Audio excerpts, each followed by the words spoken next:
Selain dapat digunakan sebagai bumbu suatu masakan, kunyit dengan kandungan zat aktifnya kurkuminoid mempunyai fungsi yang baik untuk kesehatan tubuh.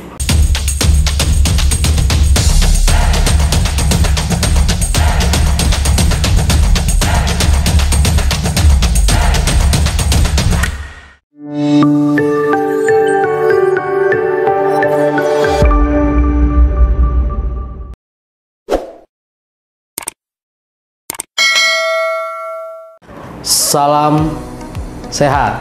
Jumpa lagi bersama saya, Dr. Ferry Juliawan.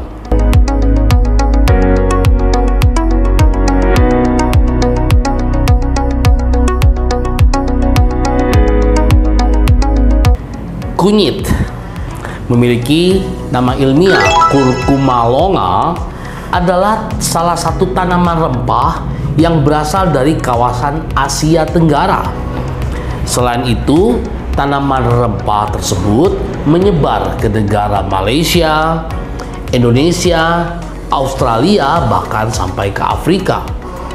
Saya yakin sekali hampir setiap teman-teman semua pernah mengkonsumsi tanaman rempah ini, baik sebagai pelengkap bumbu masakan, jamu, maupun dalam bentuk suplemen. Selain dapat digunakan sebagai bumbu suatu masakan, kunyit dengan kandungan zat aktifnya kurkuminoid mempunyai fungsi yang baik untuk kesehatan tubuh. Selain mengandung kurkuminoid, kunyit juga mengandung nutrisi lain yang bermanfaat untuk kesehatan tubuh. Kandungan nutrisi yang terdapat dalam kunyit adalah zat besi, kalium, vitamin C, magnesium, kalsium, minyak atsiri, dan berbagai macam nutrisi lainnya. Selain sebagai antioksidan, kurkumin yang merupakan zat aktif dalam kunyit dapat berfungsi atau bermanfaat dalam menurunkan kadar kolesterol dalam darah. Mekanisme kurkumin dalam menurunkan kadar kolesterol dalam darah adalah dengan menghambat reabsorpsi kolesterol dan meningkatkan enzim HMG CoA reduktase inhibitor, sehingga sintesis lemak dapat berjalan dengan baik. Kadar kolesterol yang tinggi dalam darah dapat menyebabkan terjadinya pembentukan plak pada pembuluh darah. Nah, dengan terbentuknya plak akan menimbulkan resiko terjadinya penyakit jantung sampai stroke, teman-teman. Jadi harus diperhatikan. Meningkatnya kadar kolesterol dalam darah pada umumnya tidak memberikan gejala yang khas. Banyak yang mengatakan kalau pegal-pegal di pundak atau di daerah leher itu menandakan kolesterol tinggi. Itu tidak benar ya, teman-teman. Yang pastinya untuk memastikan tingginya kadar kolesterol dalam darah, teman-teman harus melakukan pemeriksaan laboratorium. Manfaat kunyit untuk menurunkan kadar kolesterol di dalam darah telah didukung oleh berbagai macam studi atau penelitian. Nah, pada kesempatan kali ini saya akan coba memberikan informasi tersebut kepada teman-teman semua. Jadi, mohon diperhatikan. Studi yang pertama, studi yang berjudul efektivitas ekstrak kunyit sebagai terapi non-farmakologi dislipidemia dan anti-aterosklerosis.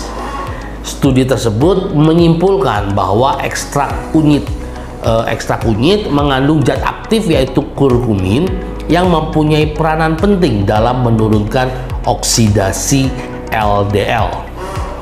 Lalu dengan pemberian ekstrak kunyit dapat dijadikan sebagai terapi alternatif dalam menurunkan kadar kolesterol dalam darah. Studi berikutnya, studi dengan judul penelitian atau dengan judul studi pengaruh pemberian ekstrak kunyit terhadap gambaran histopatologi aorta tikus mistar hiperlipidemia. Studi tersebut memberikan kesimpulan bahwa pemberian ekstrak kunyit dapat menurunkan kadar kolesterol dalam darah dan secara mikroskopis sel busa berkurang pada tunika intima dan media pembuluh darah aorta.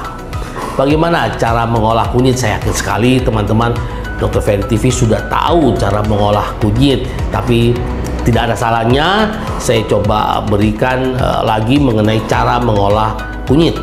Sediakan 4 rimpang kunyit, lalu dibersihkan. Setelah dibersihkan, kunyit diparut, lalu direbus dengan menggunakan 2 gelas air menggunakan api kecil sampai mendidih. Lalu disaring, tunggu sampai hangat, minum 2 kali sehari, 1 gelas sebelum makan, teman-teman. Untuk mendapatkan hasil yang optimal, teman-teman disarankan untuk menjaga pola makan dan melakukan olahraga secara rutin dan teratur. Nah, yang perlu diperhatikan dalam mengkonsumsi kunyit adalah jangan mengkonsumsi secara berlebihan. Ingat teman-teman, jangan mengkonsumsi secara berlebihan dan dalam jangka waktu yang lama. Karena apabila dikonsumsi secara berlebihan dalam jangka waktu yang lama dapat meningkatkan resiko terbentuknya batu ginjal. Demikian informasi yang bisa saya sampaikan pada kesempatan kali ini mengenai manfaat kunyit dalam menurunkan kadar kolesterol dalam darah. Saya berharap informasi ini dapat bermanfaat buat teman-teman semua. Dukung terus Dr. Ferry TV sehingga channel ini bisa cepat berkembang dan channel ini bisa tetap terus eksis memberikan informasi-informasi yang baik atau edukasi yang baik tentang dunia kesehatan dan kedokteran. Jangan lupa juga untuk like, subscribe, bunyikan lonceng notifikasinya, dan share. Jumpa lagi di video-video berikutnya bersama saya, Dr. Ferry Juliawan. Tetap semangat, salam sehat.